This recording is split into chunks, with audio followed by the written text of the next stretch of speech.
Existe um erro silencioso na forma como a maioria das pessoas tenta mudar de vida. Elas acreditam que o problema está nas circunstâncias, no dinheiro que falta, nas oportunidades que não aparecem, nas pessoas que não ajudam ou nas situações que parecem injustas. A conclusão parece lógica. Se as circunstâncias mudarem, a vida melhora. Mas a experiência mostra algo diferente. Duas pessoas podem viver na mesma cidade, trabalhar nas mesmas condições, enfrentar os mesmos desafios e ainda assim construir destinos completamente diferentes. A diferença raramente está na situação. A diferença está na forma como cada uma interpreta a realidade. E essa interpretação começa em um lugar muito específico da mente humana. As perguntas que você faz a si mesmo. Napoleon Hill ensinava que a mente funciona como um mecanismo de busca direcionado. Ela procura constantemente evidências que confirmem aquilo que você considera verdadeiro. O problema é que a maioria das pessoas não percebe que está programando essa busca todos os dias e fazem isso através das perguntas. Quando alguém começa o dia pensando: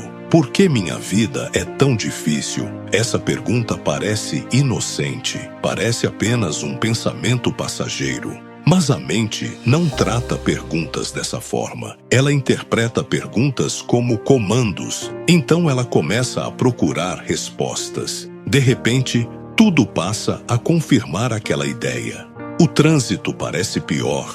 O trabalho parece mais pesado. As pessoas parecem menos compreensivas. Pequenas dificuldades que antes seriam apenas parte normal da vida passam a ser provas de que algo está errado. A mente não está sendo pessimista.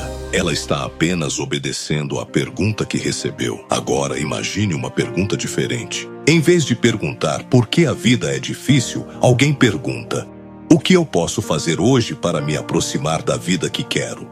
A realidade ao redor continua exatamente a mesma. O trânsito não mudou.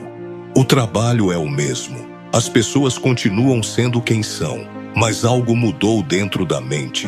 Agora ela está procurando oportunidades, conexões, possibilidades. Pequenas ideias começam a surgir. Conversas passam a ter significado. O foco muda. E quando o foco muda, a ação muda. Quando a ação muda, os resultados inevitavelmente começam a mudar também. Esse processo não tem nada de mágico. Ele está relacionado a um mecanismo neurológico real conhecido como sistema reticular ativador, responsável por filtrar as milhões de informações que seu cérebro recebe a cada segundo. Esse sistema decide o que merece sua atenção. E uma das coisas que mais influencia essa seleção são as perguntas que você faz. A maioria das pessoas passa a vida inteira repetindo perguntas que reforçam limitações. Perguntas como: por que nada dá certo para mim?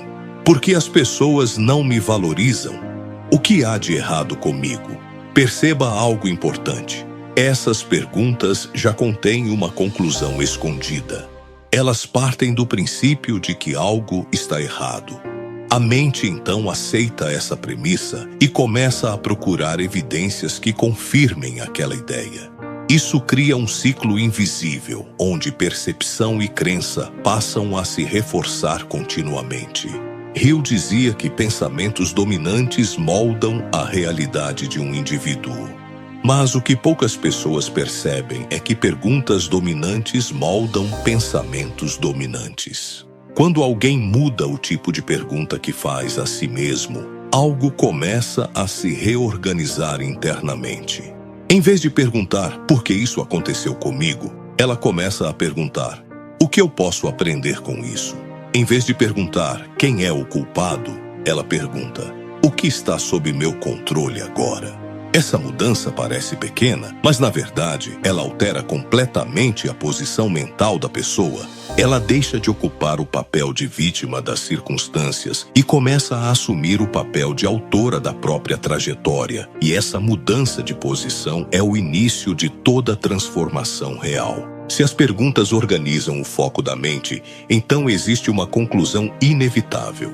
A qualidade da sua vida está profundamente conectada à qualidade das perguntas que você se faz todos os dias. Mas existe um nível ainda mais profundo nessa ideia. A maioria das pessoas usa perguntas apenas para resolver problemas imediatos. Elas perguntam como ganhar mais dinheiro, como conseguir uma oportunidade melhor, como melhorar um relacionamento, como sair de uma situação difícil. Essas perguntas são válidas, elas fazem parte da vida prática. No entanto, elas operam em uma camada superficial da experiência humana. São perguntas sobre o que você quer ter. Napoleon Hill ensinava que mudanças duradouras raramente começam no campo do ter. Elas começam no campo do ser. Antes de qualquer resultado externo existir de forma consistente, existe uma reorganização interna.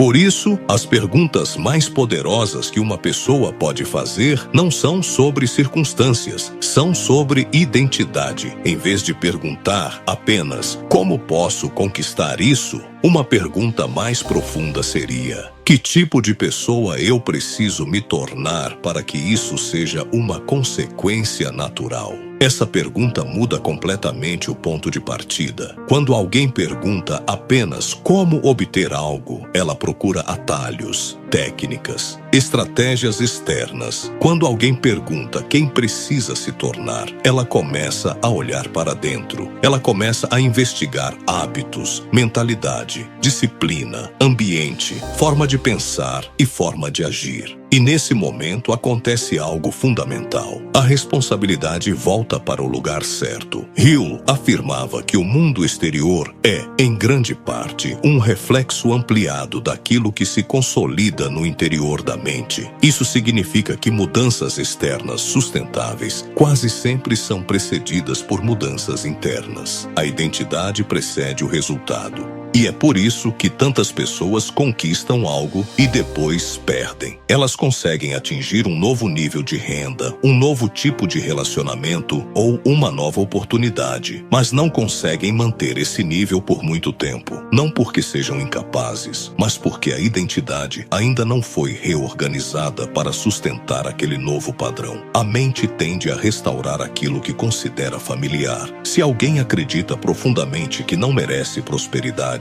pode até conquistar dinheiro em algum momento, mas, inconscientemente, encontrará maneiras de voltar ao padrão anterior.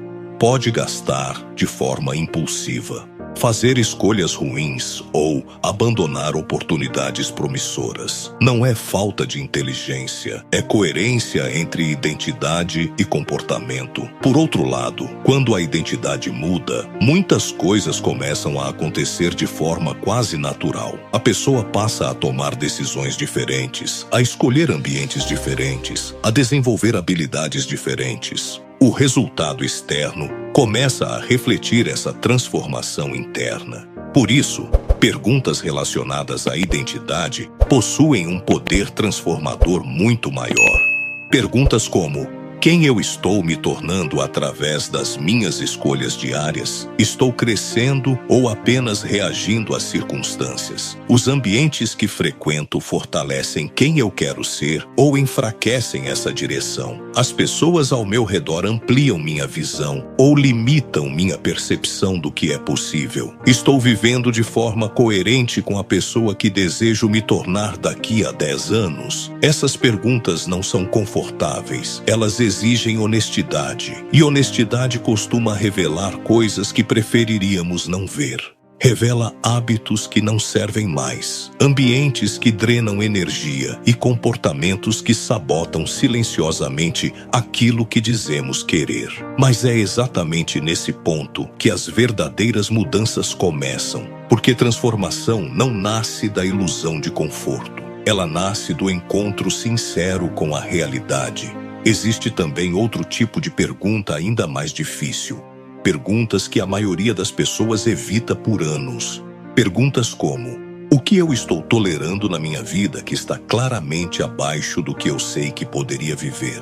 Que verdade eu venho evitando encarar? Que comportamento meu está me impedindo de avançar para o próximo nível? Essas perguntas incomodam. Elas desmontam narrativas confortáveis e revelam zonas de acomodação que muitas vezes preferimos justificar em vez de transformar. Mas são exatamente essas perguntas que precedem as maiores viradas da vida de uma pessoa. Nenhum vício é superado sem a pergunta honesta: o que eu estou tentando anestesiar? Nenhum relacionamento destrutivo termina sem a pergunta corajosa: por que eu continuo aceitando isso? Nenhuma evolução profissional acontece sem a pergunta desconfortável: quais atitudes minhas estão limitando o meu próprio crescimento? A dor de encarar uma pergunta honesta pode durar alguns instantes, mas a dor de nunca ter feito essa pergunta pode durar décadas. Por isso, desenvolver a arte de perguntar não é apenas uma técnica mental. É uma forma de assumir responsabilidade sobre a direção da própria vida. Quem controla as perguntas, controla o foco. Quem controla o foco, controla a percepção. Quem controla a percepção, influencia suas decisões. E decisões repetidas ao longo do tempo constroem aquilo que chamamos de destino. Então, antes de seguir para o próximo vídeo, vale deixar uma última pergunta para reflexão. Se você continuar vivendo exatamente da forma como vive hoje, mantendo os mesmos hábitos, as mesmas escolhas e as mesmas perguntas internas, onde essa trajetória provavelmente estará daqui a 10 anos? E, talvez ainda mais importante, você sentiria orgulho da pessoa que se tornou?